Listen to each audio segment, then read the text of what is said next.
ദേവത തപിക്കാതിരിക്കണമെങ്കിൽ അന്തരംഗ ചോദനയുണ്ടാവണം. ഇതവര് എല്ലാം ചേർത്ത് വെച്ച് പഠിപ്പിച്ചതാ. അതുകൊണ്ട് ഇതിലെല്ലാ ശാസ്ത്രവും സമഗ്രമായി ചേരും. കുടുംബജീവിതവും വൈദ്യശാസ്ത്രവും ആരോഗ്യശാസ്ത്രം ആയുഷ് ശാസ്ത്രം എല്ലാം. അതുകൊണ്ടാണ് ദേവാൻ ഭാവയതാനേന, ആ ദേവന്മാരെ നിങ്ങൾ പോഷിപ്പിക്കട്ടെ, അവർ നിങ്ങളെയും പോഷിപ്പിക്കട്ടെ. പരസ്പരം പോഷിപ്പിക്കുന്നവരായിട്ട് നിങ്ങൾ ശ്രേയസ്സിനെ പ്രാപിച്ചാലും. ഇതിന്റെ ആധാര ഗ്രന്ഥങ്ങൾ ഒട്ടേറെയാണ്. അതിനെ സമാഹരിച്ചാണ് ഗീത അർജുനനോട് പറഞ്ഞത്. നിങ്ങൾ ഈ യുദ്ധക്കളത്തിലെത്തിയവർ മാതാവിന്റെയും പിതാവിന്റെയും പാരസ്പര്യങ്ങളെ അംഗീകരിച്ചുവോ? നിങ്ങൾ ഈ ദേവതകളെയൊക്കെ പോഷിപ്പിച്ചുവോ? എങ്കിൽ ഈ യുദ്ധം വരില്ല. നിങ്ങൾ ഈ യജ്ഞസങ്കല്പം അറിഞ്ഞിരുന്നു എങ്കിൽ പ്രകൃതി മനോഹരമാകുമായി. ഇനിയാണ് ആ യജ്ഞം സമഷ്ടിയിലേക്ക് പുലുകി പറയുന്നത്. അടുത്ത ശ്ലോകങ്ങൾ അതാണ്. അന്നാത് ഭവന്തി ഭൂതാനി പർജന്യാത് അന്ന സംഭവ യജ്ഞാത് ഭവതി പർജന്യോ യജ്ഞ കർമ്മ സമുദ്ഭവം. കർമ്മ ബ്രഹ്മോദ്ഭവം വിദ്ധി ബ്രഹ്മം അക്ഷര സമുദ്ഭവം തസ്മാത് സർവഗതം ബ്രഹ്മ നിത്യം യജ്ഞേ പ്രതിഷ്ഠിതം. ഒരു ക്രമവികാസമാ പറഞ്ഞ. ജീവികൾ ഉണ്ടാകുന്നത് നിലനിൽക്കുന്നത് എല്ലാം അന്നത്തിലാണ്. യജ്ഞത്തിന്റെ ഏറ്റവും ആദ്യത്തെ പടി അവിടെയാണ്. പ്രാണൻ അന്നം, ജലം, ഇവയൊന്നും ശാസ്ത്രനിർമ്മിതമല്ല, ഭൗതിക. ഇവയൊന്നും മാനവനിർമ്മിതമല്ല. ഇവയുടെ ആഗമന പ്രക്രിയകളെ നിരോധിക്കുവാൻ മാത്രമേ മാനവനാവൂ. മറ്റൊന്നും മാനവനാവില്ല. അന്നം അതിന്റെ ഘടനയിൽ എങ്ങനെ, ആ അന്നത്തിൽ നിന്ന് എങ്ങനെ ഭൂതങ്ങൾ വളരുന്നു? അന്നാത് ഭൂതാനി ഭവന്തി. ജനനം എങ്ങനെയാണെന്ന് പറഞ്ഞത് ശങ്കയുണ്ടാവും. ശങ്ക വേണ്ട. നിങ്ങളുടെ ഇടയിൽ പഴയ കാരണവന്മാരുണ്ടെങ്കിൽ, പണ്ട് കാലത്തൊക്കെ കുട്ടികളില്ലെങ്കിൽ, പുരുഷന്റെ ബീജശേഷി കുറവായാൽ സാധാരണ മട്ടിൽ പറയും, എടാ ഒരു 15 വെണ്ടയ്ക്ക പച്ചയ്ക്ക് കഴിക്കുക. ഈ വെണ്ടയ്ക്കൊക്കെ അകത്ത് ജനിക്കാനിരിക്കുന്ന കുഞ്ഞ് ഉണ്ട്, വെറും വെണ്ടയ്ക്ക എന്നൊക്കെ വളരെ എളുപ്പമായത്. പച്ചയ്ക്ക് കഴിക്കാൻ പറയും. എന്നിട്ടൊന്നും ശരിയായില്ല എന്ന് തോന്നിയാൽ പറയും, എടാ മോനെ നീ ഒരു കാര്യം ചെയ്യും, കുട്ടിക്കാലത്ത് പോലെ മുണ്ടിനീര് വന്നിട്ടുണ്ടെങ്കിൽ പക്ഷെ നെല്ലിക്കയുടെ നീരിൽ അല്പം ഇരട്ടി മധുരയിട്ട് കഴിക്കുക, ഉദർത്ത് അങ്ങ് പോട്ടെ. അതും ആഹാരമാണ്, അന്നമാണ്. പാൽമുതക്കിന്റെ കിഴങ്ങ് പാലിലൊന്ന് കഴിച്ചു നോക്ക്. ശതാവരി കിഴങ്ങിന്റെ നീര് പാലിലൊന്ന് കഴിക്കേ. അമുക്കുരവും നായ്ക്കുരണപ്പരിപ്പും ഒരു പാൽ കഷായമായിട്ട് കഴിച്ചു നോക്കെന്നൊക്കെ അവർ പറയും. നാടനാണ്. ഇതൊക്കെ അന്നമാണ്, അന്നത്തിന്റെ ഏർപ്പാടാണ്.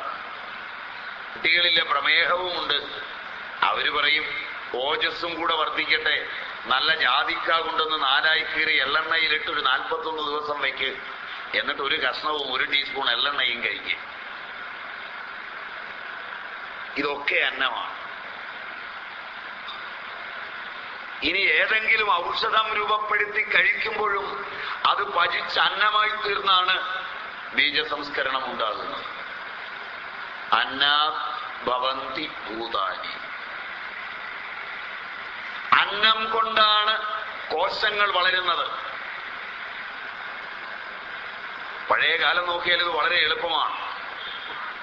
പണ്ടീ മലമ്പ്രദേശങ്ങളിലൊക്കെ മത്സ്യമെത്താറില്ല, പച്ച പ്രത്യേകിച്ചും. കാരണം അന്ന് ഇന്നത്തെ പോലെ കച്ചവടക്കാരില്ല, ഇന്നത്തെ പോലെ കയറ്റിറക്കുമതികളില്ല, ഇന്നത്തെ തരം ഫിഷിംഗ് ബോട്ടുകളും കപ്പലുകളും ഒന്നുമില്ല. അന്ന് ആ നാട്ടിൽ കിട്ടുന്നത് ചക്കയും കപ്പയൊക്കെ ആയിരിക്കും. അതൊക്കെ കഴിക്കും. കൊഴുപ്പൊന്നുമില്ല കാര്യമായിട്ട്, സ്റ്റാർച്ചേ ഉള്ളു അവിടെയുള്ള ആളുകൾക്ക് കഴിക്കാൻ. തീരപ്രദേശങ്ങളിൽ കൊഴുപ്പേ ഉള്ളൂ, മത്സ്യമൊക്കെ ഉള്ളൂ. അവിടെ ഈ ചക്കയും ചക്കക്കുരുവൊന്നുമില്ല. റോഡ് ഗതാഗതം ഇല്ല ഇന്നത്തെ പോലെ. മൈലുകൾ ചുമന്നുകൊണ്ടു ഇത് കഴിക്കാനാവില്ല, വില കൂടും. അപ്പൊ സ്റ്റാർച്ച് മാത്രം കഴിച്ചവർ, പ്രോട്ടീൻ മാത്രം കഴിച്ചവർ, അതുപോലെ തന്നെ ഫാറ്റ് മാത്രം കഴിച്ചവർ, എന്നിട്ട് ആരോഗ്യത്തിന് ഇത്രയും തകരാറ് കണ്ടില്ല. തീരപ്രദേശങ്ങളിൽ നോക്കിയാൽ അറിയാം, ബംഗാളിലും മറ്റും നോക്കിയാൽ അവിടുത്തെ ബ്രാഹ്മണർ വരെ മത്സ്യഭുക്കുകളാണ്. അതുകൊണ്ട് കൽക്കട്ടയിലെ ആശ്രമമൊക്കെ സന്ദർശിക്കാൻ കേരളീയർക്ക് വലിയ ഇഷ്ടമാണ്, വെജിറ്റേറിയൻസിന് പോലും. അവിടെ ചെന്നാൽ പ്രസാദമായി കഴിക്കാം. അപ്പോ അവരീ കൊഴുപ്പെല്ലാം കഴിച്ചിട്ടും കൊളസ്ട്രോള് കണ്ടില്ല. അവരുടെ നിത്യാഹാരമാണ്. മലമ്പ്രദേശങ്ങളിൽ കാർബോഹൈഡ്രേറ്റാണ് കഴിച്ചത്, സ്റ്റാർച്ച്. സ്റ്റാർച്ചിലും പ്രോട്ടീനിലും ഫാറ്റിലും കാർബണും ഹൈഡ്രജനും ഓക്സിജനുമാണുള്ളത്. പ്രോട്ടീനിൽ അല്പം നൈട്രജനും. ഇതൊക്കെ വീട്ടിൽ പോയി നോക്കിക്കോണം, പഴയ പുസ്തകം ഉണ്ടെങ്കിൽ പഠിച്ചത്. പരീക്ഷ എഴുതി കഴിഞ്ഞപ്പോ ഞാൻ ഇന്നലെ പറഞ്ഞ പോലെ ആ കുഴലിൽ നിന്ന് തള്ളി വെച്ചിട്ടിങ്ങി പോന്നതാ. അതുകൊണ്ട് ഓർമ്മിക്കുമെങ്കിൽ നോക്കണം. മനുഷ്യ ശരീരം ഫാറ്റ് കഴിച്ച പാരമ്പര്യങ്ങളിലും സ്റ്റാർച്ച് കഴിച്ച പാരമ്പര്യങ്ങളിലും പ്രോട്ടീൻ കഴിച്ച പാരമ്പര്യങ്ങളിലും അതിനെ പരിണമിപ്പിച്ച് ഫാറ്റാക്കിയാണ് സൂക്ഷിക്കുന്നത്, ആവശ്യത്തിനെടുത്ത് കത്തിക്കുന്നത്. അപ്പോൾ ഫാറ്റ് കഴിക്കാത്ത പാരമ്പര്യങ്ങളില് കാർബോഹൈഡ്രേറ്റിനെ ഫാറ്റാക്കി പരിണമിപ്പിച്ച് സൂക്ഷിക്കുന്ന ആ പരിണാമ ബിന്ദുക്കളെ നേരിട്ട് കൊഴുപ്പ് കഴിക്കുമ്പോൾ ആഹാരം വിഷമയമായി മാറും. കാരണം ഈ പരിണമിക്കാത്ത വസ്തു വരുമ്പോൾ പരിണമിപ്പിക്കുവാനുള്ള പാരമ്പര്യ ഘടകങ്ങൾ മിച്ചമാവും. അപ്പൊ അന്നം വിഷമയമാകുന്നത് അന്നത്തിന്റെ അത്താവ് കഴിക്കുന്നവൻ അന്നാദി ദേവതകളെ അറിയാത്തത് കൊണ്ടാണ്. ഈ യജ്ഞത്തിലെ മുഖ്യമായതും അതാണ്. അത്താവ് അന്നദേവതയുമായി പാരസ്പര്യം പുലർത്തുമ്പോൾ അന്നവും അന്നാദനും ഒന്നാകുമ്പോൾ അന്ന അന്നാദ ഏവച എവിടെയാ? സഹസ്രനാമത്തില്. ഇതൊക്കെ നിങ്ങൾക്ക് അന്ധവിശ്വാസമാണ്. അതുകൊണ്ടാ പഠിച്ചു നോക്കുക. നിങ്ങൾ ഇന്ന് അനുഭവിക്കുന്ന കൊളസ്ട്രോൾ ഒന്നും പണ്ട് ഇതിൽ കൂടുതലൊക്കെ തിന്ന ഒരു സദ്യക്കൊക്കെ പോയാൽ ഇന്നുള്ളവനൊന്നും കഴിക്കാറില്ല, കഴിഞ്ഞ തലമുറയ്ക്കൊപ്പം. ശരിയല്ല? ഇപ്പൊ കഴിയും. ഇപ്പൊ ചൊറിയും ചോറയില്, കഴിക്കലൊന്നുമില്ല. കഴിക്കാൻ വയറ് സമ്മതിക്കുന്ന വയറുള്ളവനൊന്നുമില്ല. പണ്ടിരുന്നാലും ഉണ്ണും, അത് നല്ലപോലെ പിടിപ്പിക്കുകയും ചെയ്യും. എന്നിട്ട് ഈ കൊളസ്ട്രോളും ഹാർട്ടും ഒന്നും വന്നില്ല. അതിൽ നിന്ന് 4 പേരെ എടുത്താൽ അതിലൊരാൾക്ക് ബ്ലോക്കാ. ഒന്നും കഴിക്കാതെ വറുവറായിരുന്നിട്ട്. ശരിയല്ല? എന്നാലും മുമ്പിൽ ഒരു പൊതുവാളിനെ എനിക്കറിയാം. അപ്പൊ നേരം നോക്കി കഴിച്ചാലും ബ്ലോക്കാ, കൊളസ്ട്രോളാ. ഒന്നും കഴിച്ചില്ലെങ്കിൽ ഇവൻ കൂടുകയാണ്. അപ്പോ അന്നം ആഹരിക്കുമ്പോൾ അന്നത്തിന്റെ പിന്നിലെ അന്നാദൻ, അന്നദേവതയെ അറിയണം, ഊഷാവിനെയും അറിയണം. പോഷിപ്പിക്കുന്നവൻ.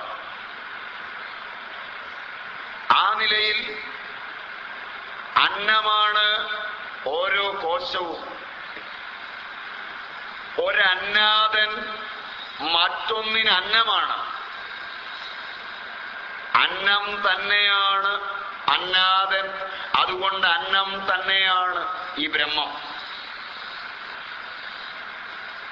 ഞാൻ ആഹരിക്കുന്ന അന്നം സത്യശരീരമാണെങ്കിൽ, ജന്തു ശരീരമാണെങ്കിൽ, അതെനിക്ക് അന്നമായാൽ ഞാൻ അവയിലൊന്നിനും നാളെ അന്നമാവും. സ്വാമി നാളെ പത്മാസനത്തിലൊക്കെ ഇരുന്ന് അടിയിലൊരു കല്ലുമൊക്കെ വെച്ച് സൈഡിലൊരു കല്ല് ചാരി വെച്ച് അതിലേക്ക് കെട്ടി ഗംഗയിലേക്ക് ഇടുമ്പോൾ ജലസമാധി എന്ന് അതിന് പറയാ ഞങ്ങള്. കുറെ ചെയ്ത് മത്സ്യമൊക്കെ കൊത്തിപ്പറിച്ച് മനസ്സിലായില്ല. ഇത് അന്നമാകാനുള്ളതാണ്. വെള്ളത്തിലേക്ക് ഇട്ടാൽ, മണ്ണിനടിയിൽ താത്തിവെച്ചാൽ നാളെ 1000 കൃമികൾക്ക് തിന്നു തീർക്കാനുള്ളതാണ്. ഇത് ഞങ്ങളുടെ സ്വാമിയ തിന്നരുതെന്നൊക്കെ പറഞ്ഞ് കുഴിച്ചിട്ടാൽ ഒരു പ്രയോജനമില്ല. കുറച്ചു നാളത്തേക്ക് ആ ചുറ്റുവിട്ട് ഉപ്പ് കൊണ്ടൊക്കെ അവിടെ ഇരിക്കും. 4 മഴ പെയ്യുമ്പോ ഈ ഉപ്പെല്ലാം പോവും. പിന്നെ നല്ല ഉപ്പോടുകൂടി, മനസ്സിലായില്ല, കൃമികൾ ഉപ്പ് ചേർത്ത് കഴിക്കും ഭംഗിയായി. അത്രേ ഉള്ളൂ. അപ്പൊ ഇത് അതിന്റെ അന്നമാണ്.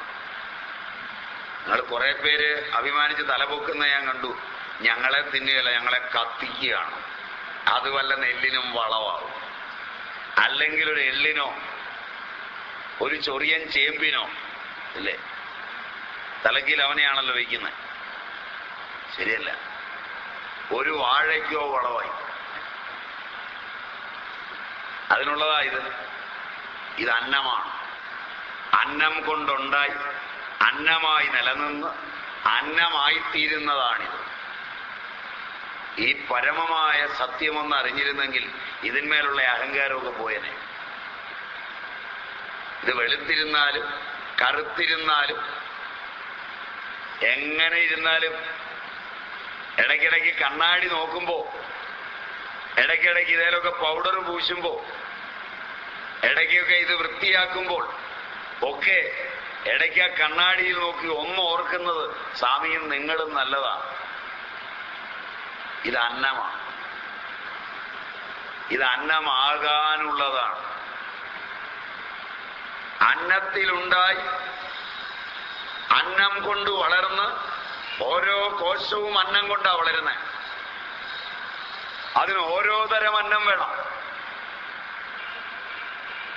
ഓരോ ധാതുവിലേക്കും ഓരോ അന്നം വേണം. അതാ ചിലപ്പോ രക്തധാതുവിൽ എത്താതെ കുറയും.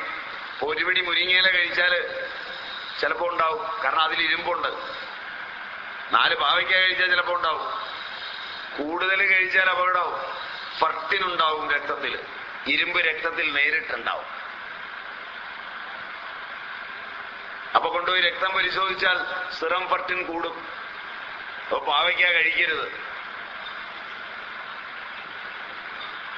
ആ സമയത്ത് അപ്പൊ ഇങ്ങനെ ശരീരം അതിനാവശ്യമുള്ളതിനെ രൂപപ്പെടുത്തുമ്പോൾ അന്നത്തിൽ നിന്നാണ് ഇത് രൂപപ്പെടുത്തുന്നത്. അന്നം മതി, ഔഷധം വേണമെന്നില്ല. അന്നം തിരിച്ചറിയണം. പഴയ അമ്മയ്ക്കറിയാം, ഗർഭിണിയാണ്, അല്ലെ പ്രായമായി, അല്ലെങ്കിൽ ഒരു കുട്ടിയാണ്, മണ്ണ് തിന്നുന്നു, അമ്മ കണ്ടു. അരി വാരി തിന്നുന്നു, അപ്പൊ അമ്മയ്ക്കറിയാം അരി തിന്നുന്നതും മണ്ണ് തിന്നുന്നതും മുറത്തിൽ പേറ്റുമ്പോ മുറം കഴുകിയ ചാണകം പൊളിച്ച് തിന്നുന്നതും ഒക്കെ കണ്ടാല് അമ്മ തീരുമാനിക്കും ചെറിയ പെശകാണ്. അപ്പൊ കീഴാർ നെല്ലി പറിച്ചരച്ചു കൊടുക്കും, നിലമ്പരണ്ട പറിച്ചരച്ചു കൊടുക്കും. ഒരു പിടി മുന്തിരിങ്ങ കൊണ്ടുവന്ന് 1.5 കിലോ മുന്തിരിങ്ങ, ഉണക്ക മുന്തിരിങ്ങ, കുരുവുള്ളത് മുന്തിരിങ്ങ എന്ന് പറയുമ്പോ ചെന്ന് കിസ്മിസ് ഒന്നും മേടിക്കരുത്. അത് കൊണ്ടുവന്ന് ഒരു 4 ഇടങ്ങഴി വെള്ളത്തില് നല്ലപോലെ വേവിച്ച് വറ്റിച്ച് അത് പിഴിഞ്ഞരിച്ചെടുത്ത് അതിലൊരു അല്പം അന്നഭേദി സിന്ദൂരവും അതിന്റെ അകത്തേക്ക് കുറെ പഞ്ചസാരയും ഇട്ട് അടിച്ചു വെച്ച് നല്ല സിറപ്പാക്കി ഒരു അല്പം കൊടുക്കും. ഇല്ലെങ്കിൽ നല്ല നാടൻ കള്ളി ചെത്തുന്നതുകൊണ്ട് അതിൽ കുറച്ച് മുന്തിരിങ്ങയിട്ട് കൽക്കണ്ടമിട്ട് അടുപ്പും പാതകത്തെ വെക്കും. ഒരു 4 ദിവസം കഴിഞ്ഞ് പിഴിഞ്ഞരിച്ചു വെച്ച് അല്പം കൊടുക്കും. അപ്പൊ അമ്മയ്ക്കറിയാം ഈ അന്നത്തിന്റെ കുറവാ അവിടെ ഉള്ളത്. ഇവൻ 2 നേരം ചെല്ലുമ്പോ നിൽക്കും, നല്ല രക്തപ്രസാദം ഉണ്ടാവും. അപ്പൊ 7, 8 ഒക്കെയുള്ള ഹീമോഗ്ലോബിൻ 1, 11, 12 അങ്ങ് ഉയരും. അപ്പൊ ആഹാരമാണ് ഔഷധമെന്ന് അമ്മയ്ക്കറിയാം, ആധുനികൻ അറിയില്ല. അന്നവും തമ്മിലുള്ള ബന്ധമാണ്. അന്നമോടുന്ന ശരീരത്തിൽ, അന്നം കൊണ്ട് വളർന്ന ശരീരത്തിൽ ഏതന്നത്തിന്റെ കുറവെന്ന് അന്നം കാണുമ്പോൾ നാവറിയും. അറിയണം, അതാ വിദ്യ. അതറിഞ്ഞാൽ അപ്പുറത്തൊരു ശാസ്ത്രം പിന്നെ വേണ്ട. ആന്തരികമായ അറിവ് യജ്ഞം കൊണ്ടാണ് കിട്ടുന്നത്. അപ്പോ അന്നത്തിൽ നിന്ന് ഭൂതം, ഭൂതാനി ഭവന്തീതി. പർജന്യനിൽ നിന്ന് അന്നം പർജന്യനിൽ നിന്നുണ്ടാകുന്നു. പർജന്യൻ, മഴ എന്ന് പറഞ്ഞാൽ പോരാ, മഴ എന്ന ശബ്ദം പോരാ. പർജന്യ സൂക്തം പഠിക്കുമ്പോ വെറും മഴ കൊണ്ട് ഉണ്ടാവും ഇല്ല. മഴയും മിന്നലുമൊക്കെ പുതിയ സൃഷ്ടിക്ക് കാരണമാണ്. ഉള്ളവയിലെ ബീജങ്ങളെ വർദ്ധിപ്പിക്കുന്നവയുമാണ്. രോഹന്തി സർവാബീജാനി, ശ്രീസൂക്തം. മിന്നലിനെ പറയുമ്പോഴാ പറയുന്നത് വിദ്യുത്.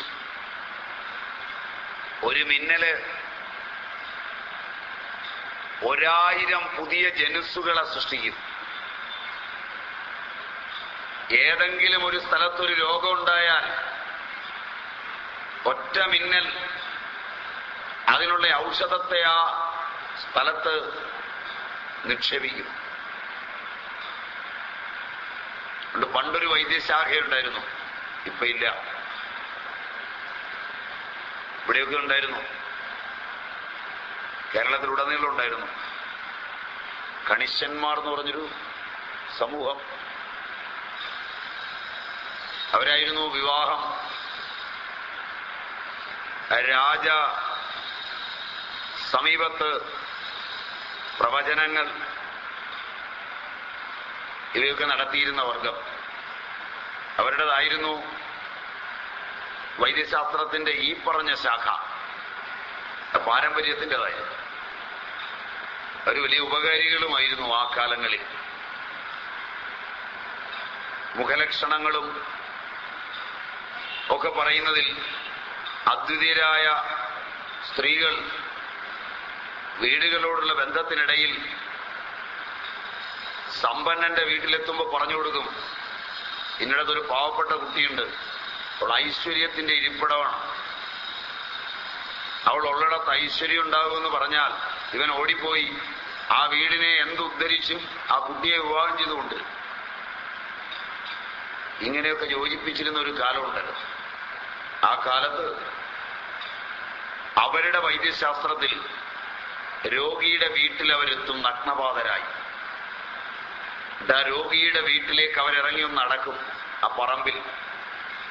അപ്പൊ സമീപത്തെങ്ങും കാണാത്ത ഒരൗഷധം അവിടെ ഉണ്ടാവും. അതാ നാട്ടിൽ കണ്ടിട്ടില്ലാത്തതാണ്.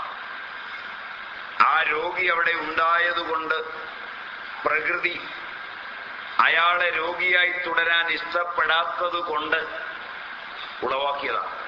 ഇതാണ് അവരുടെ സങ്കല്പം. അതിനവർക്ക് ചില ലക്ഷണങ്ങളൊക്കെ ഉണ്ട് പോയി പറിക്കാൻ. അവയുടെ അനുമതി ചോദിച്ച് ഭദ്രമായി പറിച്ച് തൊട്ടുരിയാടാതെ പറിച്ച് അരച്ചൊരു ഡോസ് കൊടുത്തിട്ട് പോകുമ്പോൾ വൈദ്യശാസ്ത്രം കൈയൊഴിഞ്ഞ ആ രോഗികൾ അത്ഭുതകരമായി രക്ഷപ്പെടും. അങ്ങനെ ഇവർ നാട്ടിൽ അത്ഭുത ജീവികളായി അറിയപ്പെടും. അവരുടെ സൂക്ഷ്മദൃഷ്ടി തേടുന്നത് ആ ഔഷധത്തെയാണ്. എല്ലാ ചെടികളും അവർ കണ്ടെത്തുമ്പോൾ ആ ഔഷധവീര്യം ആ സസ്യത്തിലേക്കുണ്ടാക്കുന്നത് പർജന്യനാണ്. പർജന്യ സംഭവമായ വീര്യം അന്നത്തിലുണ്ടെങ്കിൽ മാത്രമേ അന്നം പോഷണത്തിനുതകൂ.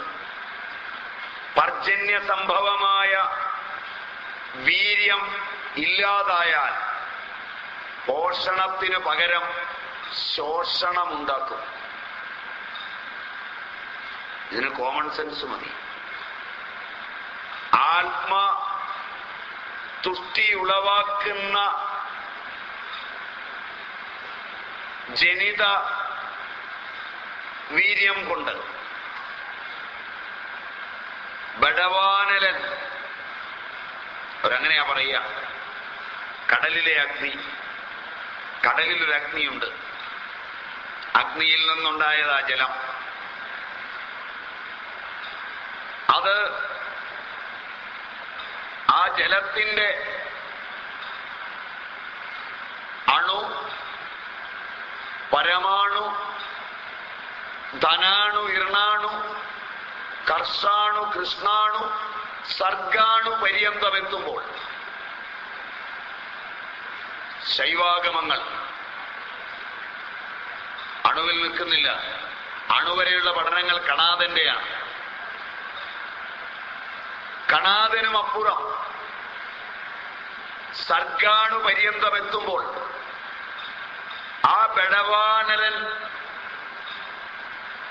വിട്ട ജലീയ സ്രോതസ്സുകളും അവയുളവാക്കിയ മേഘമാലകളുടെ സംഘടനങ്ങളും നിസ്വനങ്ങളും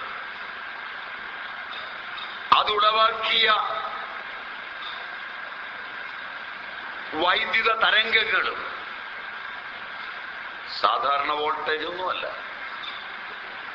ശ്രീസൂക്തം പറയുന്നത് അതിൽ വെച്ച് ദുഷ്ടന്മാർ ഇല്ലാതാകുന്നു, ബീജങ്ങള് മുളയ്ക്കുന്നുവെന്നാണ്.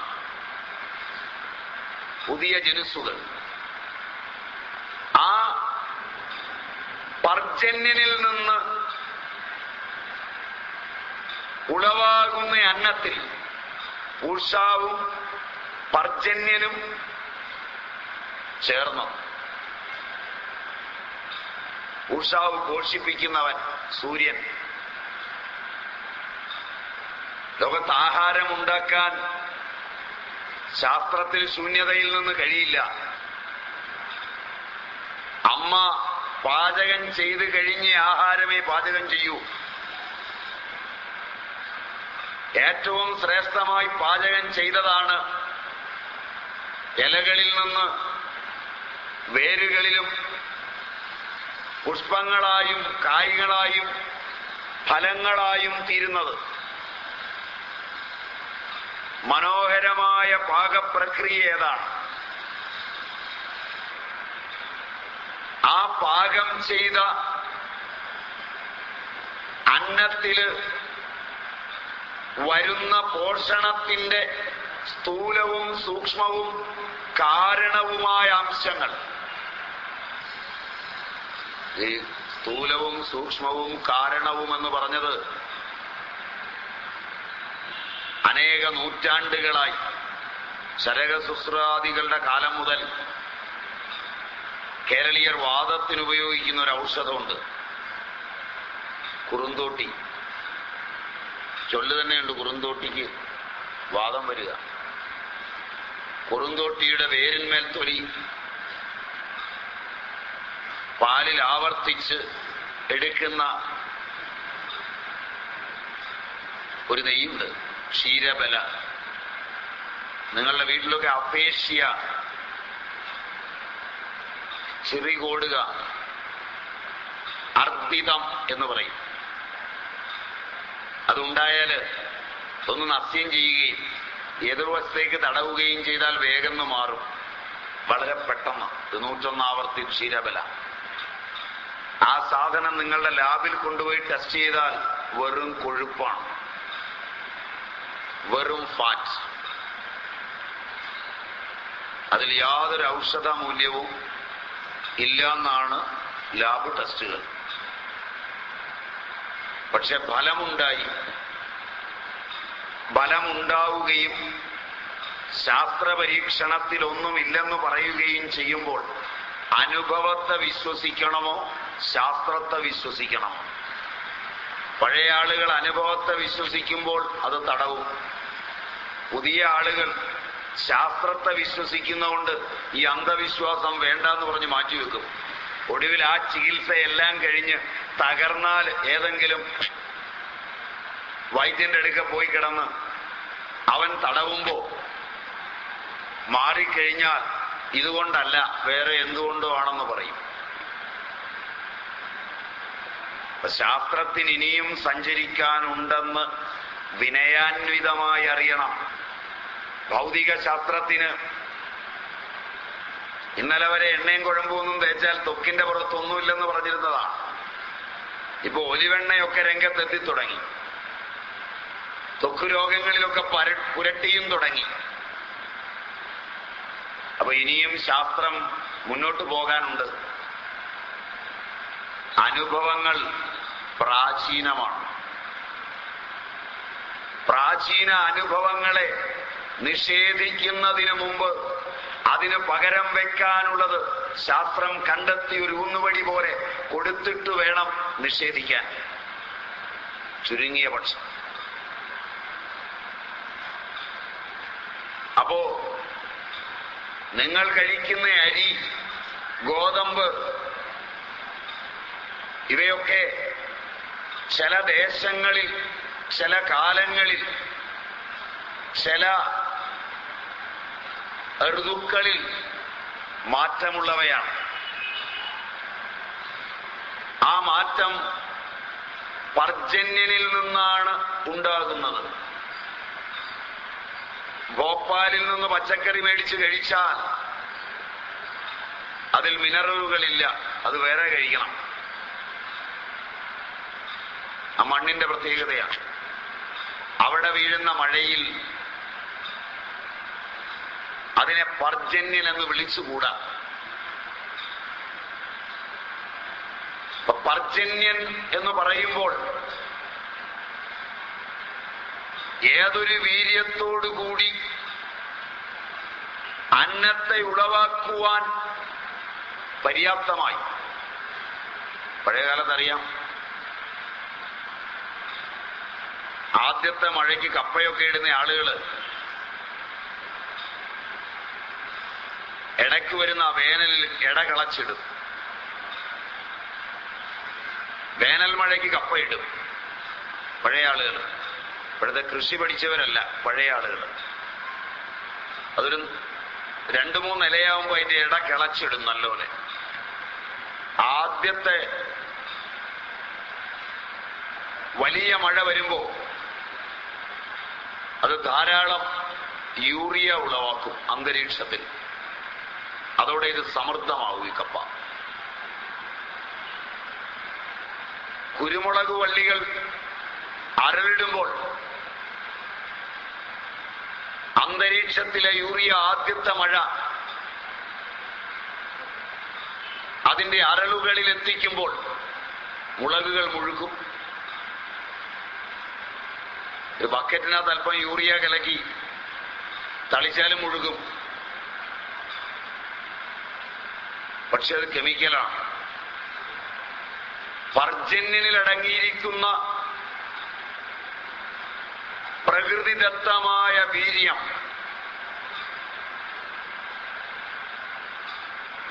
അന്നത്തെ ഉളവാക്കുമ്പോൾ ആ അന്നം ആഹാരമല്ല, ഔഷധമാണ്. ആ ഔഷധരൂപിയായ അന്നം കൊണ്ട് ഭൂതങ്ങൾ വളരുന്നു എന്ന് പറയുമ്പോൾ പർജന്യനെ കൊണ്ട് അന്നമുണ്ടാകുന്നു. പർജന്യനോ യജ്ഞം കൊണ്ടുണ്ടാകും. നാളെ രാവിലെ ഒരു ഹോമകുണ്ടം ഉണ്ടാക്കി അതിലെല്ലാം ഇട്ട് കത്തിച്ചാൽ മഴ പെയ്താൽ അത് യജ്ഞം കൊണ്ട്, പെയ്തില്ലെങ്കിൽ അത് യജ്ഞത്തിന്റെ ചടങ്ങ് ശരിയല്ലാത്തത് കൊണ്ട്.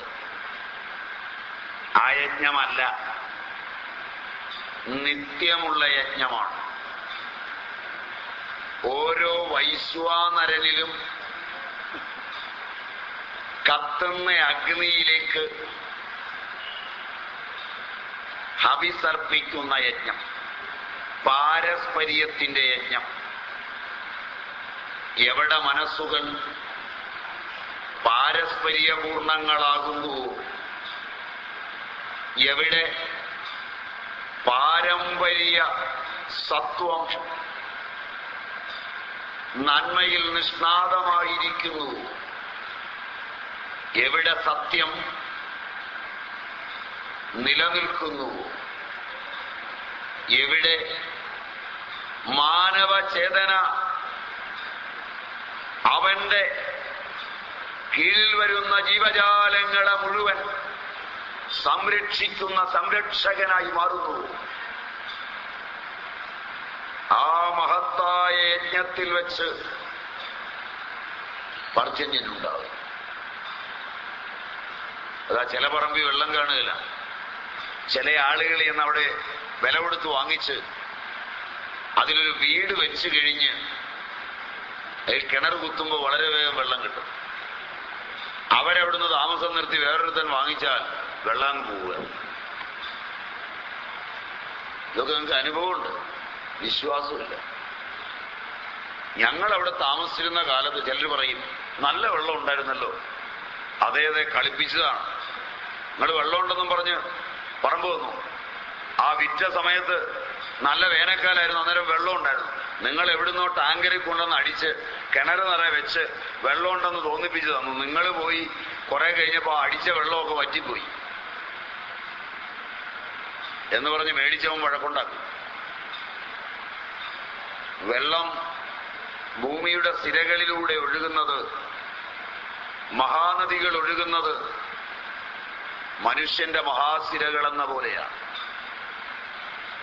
യാതൊരുവൻ അവന്റെ സിരകളുടെ പ്രാധാന്യം നദിക്ക് നൽകുന്നുവോ അവൻ ജലത്തെ അതിദേവതയായി കാണുന്നു. അതിന്റെ ദേവത അവനിൽ പ്രസാദിക്കുമ്പോൾ പ്രകൃതി അവന് മുമ്പിൽ മഴയാകുന്നു. കാളിദാസൻ ഇത് ഭംഗ്യന്തരേണ അദ്ദേഹത്തിന്റെ മേഘ സന്ദേശത്തിൽ പറയുന്നു.